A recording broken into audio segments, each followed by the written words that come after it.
Hello boys, girls, and bees, I'm Zenpai, welcome to my channel. Today we have a video called The Sudden Disappearance of Nina Kosaka. I guess a little like, documentary on why Nina graduated. So yeah, I thought those seems like an interesting video to check out. See if you do end up enjoying this video, please consider liking, subscribe, enjoy the community on my channel for more Nijisanji EN related videos, and just check out this this video. Like I said, I'm gonna talk about why Nina graduated, so I'm definitely interested in checking this out, so yeah. And I might speak on my own opinions as well, so just check this out. From debuting in 2021 to graduating with the intent of improving her content, Nina Kosaka was once the fox mom of Nijisanji, but over time she faced larger amounts of pressure from both Nijisanji management, aunties from TikTok, and even from herself. Nina's story amounts of pressure from both Nijisanji management, aunties from I don't know the details of that, but I do remember like she was getting some hate, like a lot of hate from like TikTok and stuff. Like, was it mass delete your tweets, Reddit posts, Facebook posts, or Discord messages? The Nina Kosaka bitch catalog, called Poma's channel dead. Nina tells her chat she'll apologize to Poma about the dying channel comment only if they'll send her Aka supers. Obviously it's a joke. That's obviously a joke, like, I don't know, okay. Making a joke about Reimu's dog being old and how it will probably die soon after Reimu came in to talk about her dog being sick. I'm pretty sure she even admitted this was a bit insensitive and she apologized for that. Guilt-tripping Shu about not being able to make it to the first Niji and off collab, implying he couldn't possibly have friends outside Nijisanji. This seems like very much like, you know, stretching. It's like these people are real friends in real life, and it's just like, I think this is like just power social. Like, Shu distracted by the others in VR chat, doesn't hear Nina talking to him. Nina gets offended and proceeds to talk about him being too busy. Getting mad when Folka told her not to talk about a sensitive topic on stream. Everyone was drinking and Folka has been guiding everyone, wasn't just her. He told to shut up, proceed to make the next 3 minutes awkward, saying things like "Free-chan, you're really making me feel welcome," and that Olga, the host, messaged her on Discord so she could prove him wrong, goes on to twist his words. Free-chan told me to shut the fuck up. Okay. TikTok, and I don't even know. for herself. Nina's story begins on October 9th, 2021. She debuted as the first member of Nijisanji's third wave, Ethyria. During her debut, Nina marked herself as unique among Nijisanji members with both an extremely extroverted personality as well as her constant use of the word honey. In fact, Nina called everyone honey, so often that some viewers began to get a bit annoyed by it. Really? She quickly positioned herself as the wine mom of I guess so, because she just say it, she actually literally says it like every stream, I swear. Trying to take care of everyone as she could, whether that was her chat or the other members of Nijisanji. This form of motherhood was an actual attempt at playing the role of a mom rather than acting out a sexual fetish. Since she was a bit older than the rest, she marketed herself as the boomer of the group, not having a full understanding of different memes and not having the best understanding of technology. Nina's extroversion turned out to be one of her greatest assets in a company where most of the other members are heavily introverted. It makes sense. Her extroversion led her to be able to set up collabs, both online and offline, with several of the other members, and led her to reach out to new waves of Nijisanji, helping them with their problems and generally getting them set up within Nijisanji. Nina's most popular stream types were Zatsudan chatting streams and collabs, with her most popular ones being Zatsudans. These are streams where the streamer just talks about random things with chat, and these Zatsudans are quite popular with streamers in general. Nina's list of most popular live streams has a high quantity of collabs. A lot of the clips that I found were taken from these collabs.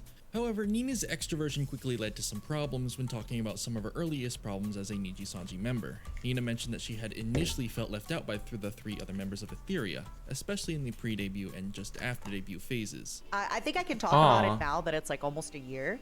I tried to get Ethyria into a group call twice a week. I would be like, hey, we should maybe talk. We should like get to know each other before, like we don't really know each other, blah, blah, blah. They kept telling me that they were busy and they couldn't make the call.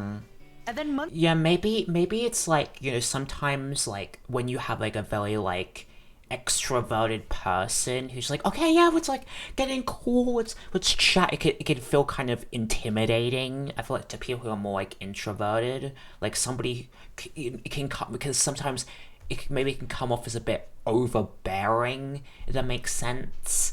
And I think maybe that's, it can feel, I guess, a bit like off-putting, or it can feel like a bit, what is the word? It can feel a bit intimidating. Once down the line, I found out that like the three of them would like voice call each other. And when I found that out, like I'll be honest, I got a little like, I don't know, I just felt like, man, I'm just trying to be like a cool coworker, and I kind of took it personally, and I was like, you know, and then I just started doing my own thing. A few aunties opposed Nina for stating that she felt this way, claiming that she was trying to throw the other 3 members of... Okay, come on.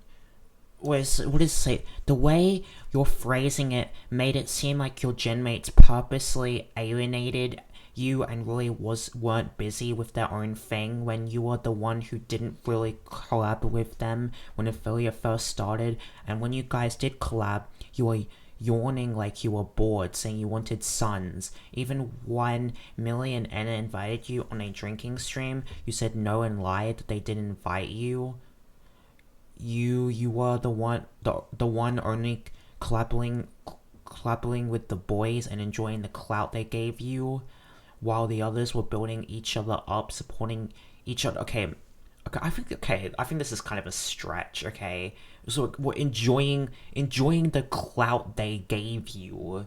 It's like I don't think that like that the Ethyria girls were just like opposed to collaborating with the boys. Also, I think it's just because naturally Nina is more extroverted, so I think she was naturally able to get collabs with the boys easier and get to talk to them easier compared to the girls. I don't think it's like, oh, enjoying the clout they gave you. What? No, that's ridiculous. That's ridiculous. Like, come on, that's actually ridiculous. I don't think like I don't think like that there's any like, you know, oh, I can't believe you like collaborated with the guys and alienated Ethyria the girls. Like, I don't think they felt that way. It's weird. Okay, while the others were building each other up, supporting each other when they were struggling a bit with sub counts in their CCVS, verifying your genmate so close to Ethyria's anniversary. Vilifying your genmate so close to Ethyria's anniversary makes me hope there were just 3 of them. Maybe you got what you want, making drama and being featured in false ID, reposting again because it keeps getting hidden. Okay, damn. Of Ethyria under the... I mean, I can kind of see how you like people could interpret it that way, because it can kind of come across as that inherently. I don't think she was trying to imply it like that, and I don't think, you know, I feel like people kind of sometimes look way too into these kind of things. The bus. However, it's likely that there was a simple disconnect between Yeah. Nina and the other 3 members of Ethyria. Unlike Nina, most of Nijisanji is rather introverted. Yeah. Additionally, Enna and Millie were friends before joining. Add all of these factors together, and it makes sense that Nina probably made her wave members a bit anxious, and Yeah. the 4 of them probably needed time to It's adjust. like, yeah, a and bit become like more it could be a comfortable bit with each other, intimidating. which is eventually what happened, as a year later, the 4 of them had become much more friendly. In 2022, a document began to circulate detailing several complaints against Nina. For example, one complaint is that Nina said Pomu's channel was dead in a Minecraft live stream. That's obviously a joke. Honestly, Pomu, Thanks, Luca. Thank you. you What? really crossed me What do you mean what? when Cross. you Whoa. advertised Family war. your Uh-oh. dying, Family war. dead Oh my god. channel Torch. in mine. Thanks, Luca. This incident was quickly followed up with another disclaimer only a couple of minutes later. Nah, baby, I don't think Pomu took it seriously. Again, okay, I want everybody to kind of understand, for real, if Pomu was upset, she definitely wouldn't turn on Minecraft to then, like, hang out with us and troll For us. sure. Just in case, you know, sometimes, like, I do worry that, like, people take some stuff a little bit more seriously than it is. Yeah. So please. Yeah, it's like It's love. not serious. It's Minecraft. Yeah, make it's love, not just Minecraft, baby. Like, This yeah. incident was the first of a list of complaints that happened to paint Nina as a bully. And because of this list, a lot of people came to dislike Nina greatly. People really do sometimes take things way too far. I mean, there can be instances, yeah, like maybe you know, Nina or whatever, somebody may, you know, because like, you know, you stream for a long time, you stream for tons of hours, you may have said something that, you know, maybe that's a bit crossing the line a bit. But the thing is, right, if Nina's talking to somebody, to Aliva, let's just say, and she said a joke which maybe crossed the line a little, why does it matter to you? Like, if she apologizes to the other person and they forgive her, why are you getting mad on their behalf and like vilifying her and not forgiving her when it's none of your business because the joke that's crossing the line isn't directed at you, and then you're getting mad on their behalf, which I think is really weird. It's really weird when like you can see sometimes with like, you know, creators like VTubers where it's like, you know, maybe somebody says something to them and, you know, maybe it is crossing a line, and Nina, like, in a hypothetical sense, Nina's like, oh, I'm sorry, insert member, and they're like, oh, you know, guys, yeah, Nina apologized to me and I'm fine with it. But then the apology isn't enough. People will still be like, oh my god, but Nina's such a terrible person, can't believe she said this or that. You know, you can never win in these cases, in these situations. You can never win because there are people that just will never take your apology, will never accept your apology anyway. Out of context, these complaints sound serious, but in context it's clear that Nina was attempting to be silly and make her friends laugh, even if some of her jokes failed. Yeah. A lot of the complaints against Nina were focused around her banter. Banter between friends often crosses lines and boundaries that are normally set between strangers, and outsiders to the relationship aren't the best judges when it comes to mediating. 100%. It's like 100%. Like in your, you know, in your own fan group, you can say things that, from an outside perspective, could be seen as offensive or kind of a fucked up thing to say. But in your circle of friends and in your dynamic, you have an understanding of your friends' limits.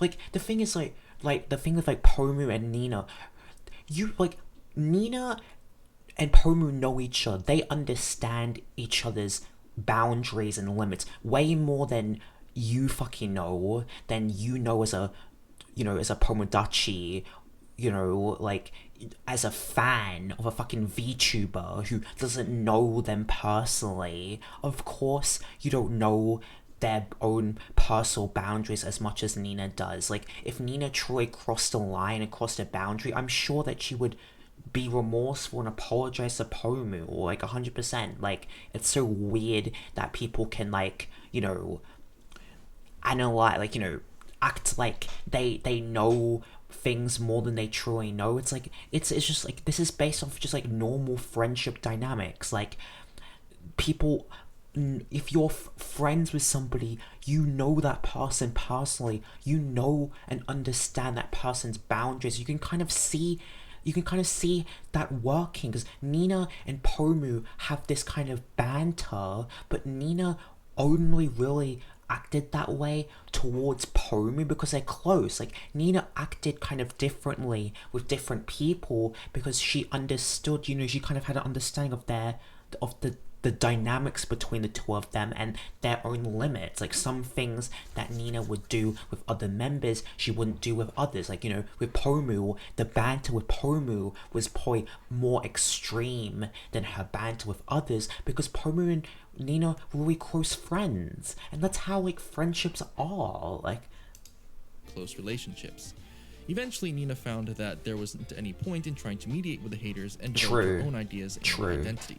People will try to put a story. That's 100% true. Good for you if the story that they assign to you is a good, positive one, but bad for you if people decide that you're horrible and awful. Look, if people dislike you, it's never, their opinion isn't going to change.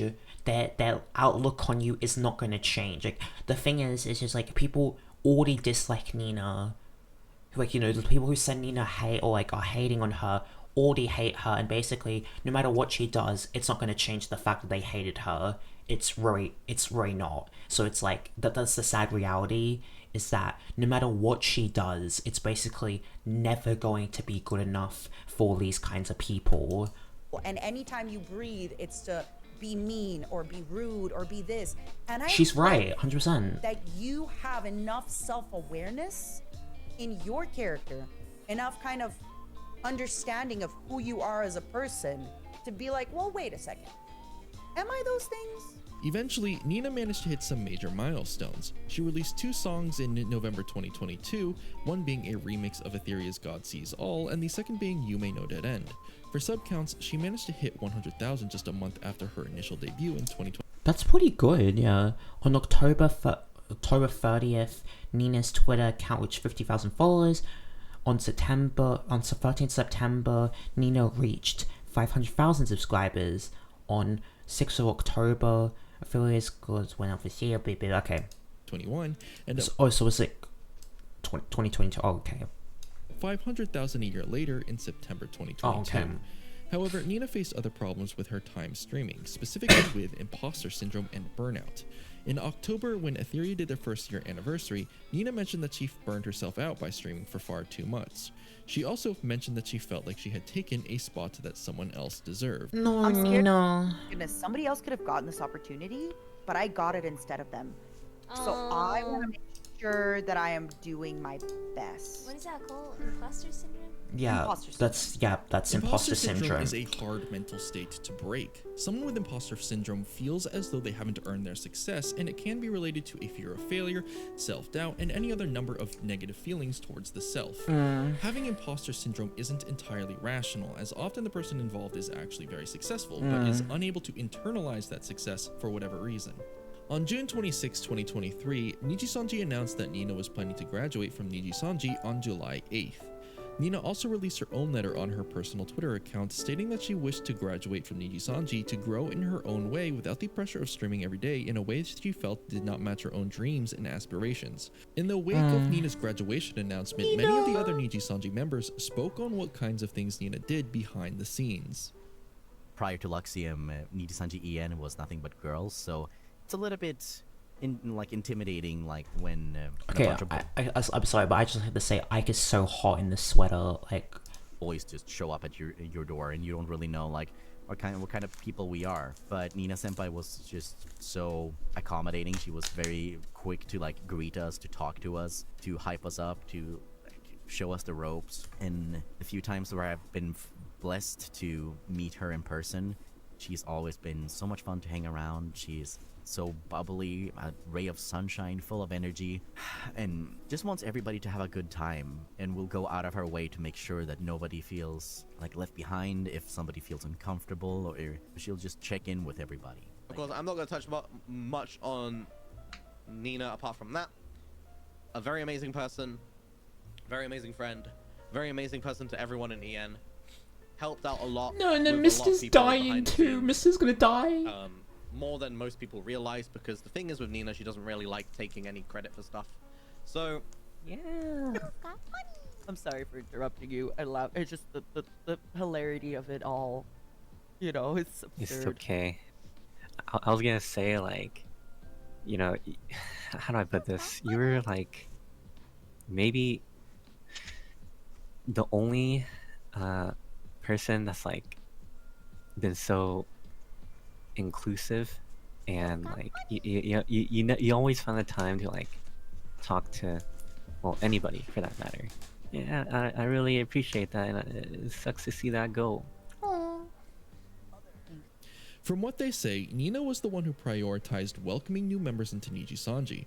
She was the one who reached out for collabs and tried to make sure that everyone in Nijisanji Felt was taken care welcome, of. yeah. She didn't just play the role of a mom. She was the mom, yeah. Nijisanji mom. On July 8th, Nina's final stream went live. It was the ultimate Nijisanji chatting stream, where each member joined Nina one by one for a final talk with Nina as a member of Nijisanji. By the time that she was done, she had streamed for 18 hours, yeah. A perfect stream for Niji EN's greatest extrovert. So, Nina felt as though she was taking a spot from someone who deserved it more, but is that truly the case?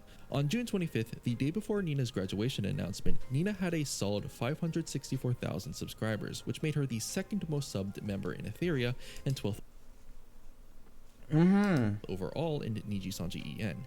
As for view counts, Nina earned around 600,000 views throughout the month of May, which put her in 3rd place in Ethyria. When the question comes to whether or not Nina earned her spot in Nijisanji, the answer is absolutely. Yes. Her metrics place her quite squarely in. I don't think it really matters what your success is in after joining. I think anybody that joins deserves it, right? I think if the company picked you to join the company, I think at the end of the day, no matter how successful you are and after joining, you deserve to be there. You just as much as anybody else, the company saw something in you and they picked you, and I think at that point you deserve it. I think you deserve that.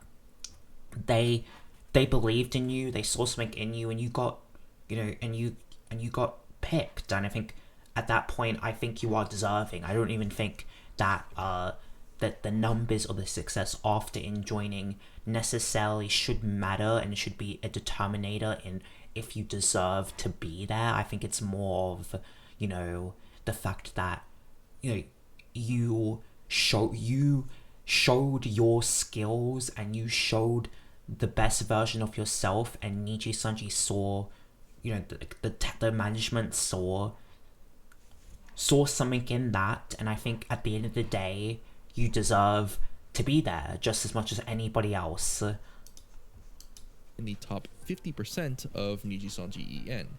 Although perhaps objectively Nina was doing quite well in Nijisanji, she didn't feel as though she was living up to her own expectations, and so she chose to leave Nijisanji for that reason, so that she could go ahead and grow in her own way and at her own pace. It was for this reason that it is believed that perhaps Nina might return under a new name and new. Yeah, I agree with that.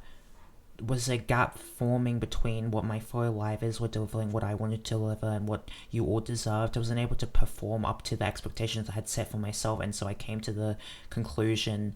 Yeah. Okay, so yeah. New identity. Yeah. Cause this kind of I think like Nina's like what he said with like Nina. I don't think was necessarily her being like, I don't like streaming, or I'm tired of streaming.